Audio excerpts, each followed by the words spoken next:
Hello, everybody. This is Nick Bates here on this lovely Tuesday, about to show you guys some tips on scheduling and interval changes through an event, preferably for an extension. So right here we have just a fake asset here with a schedule. So let's set this back to something that it's actually due on. Let's see here. All right, so we have a 6-month interval, 10-1, and a due date here. So I already have two events built for us. So if we take this AB123 4 and do a schedule extension, we can add this instrument in here, and we have performed by not auto-populating. I bet you guys can tell me why. And then we go date requested 4/28. New due date is going to be, let's set it to the 9th. Okay. And let's hit finish. All right, we go to the asset. Now it's been extended to the 9th. Now, preferably, we'd want to put a comment in there. So this is a simple extension. All I did was update the due date, and we can specify a reason why we're doing that. Now, there's probably other things due to your quality or whatnot that you might want to do as well, but that's how our schedule extension event works. Now, before we dive into workflow config, let me show you my interval change. So let's say we want to move this from 6 months to 12 months or whatever the case may be. We go into events, interval change, and let's do all the same stuff. This asset, the date requested, performed by, it's me. The new due dates,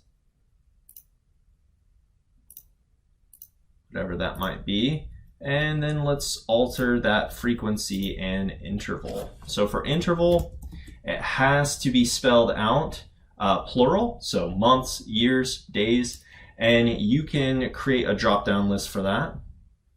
So frequency, interval, and when we hit finish, it should update. And it does. So boom, it updated to 12 months and it calculated off of that last date performed that we created, right? And so that's how we could do one way of doing an interval change. Now you can tweak this a bunch of different ways. So let's go and deconstruct both of those events that I just showed you. So if we dive into workflow configuration,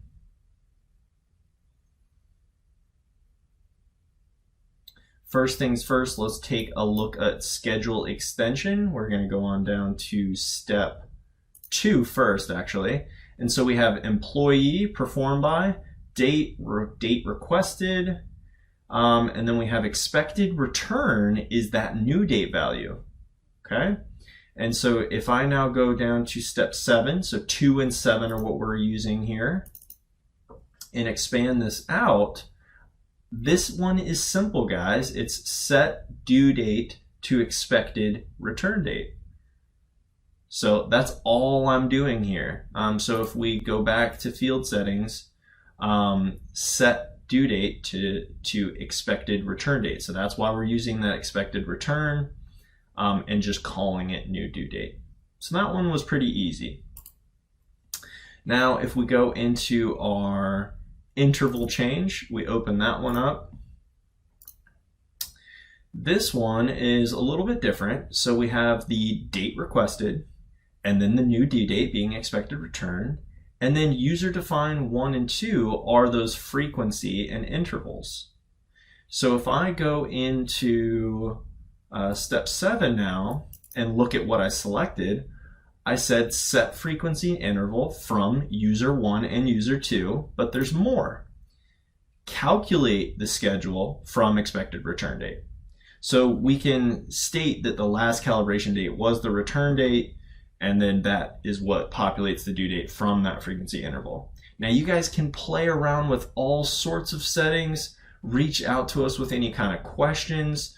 There's all kinds of options in here, and I definitely suggest playing around with it. You can set the interval from the last scheduled date, the event date.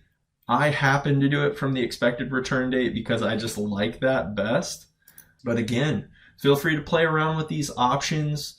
Those are the 2 events that I created for this tip. And you guys have a fantastic Tuesday and stay safe out there. Thanks. Bye.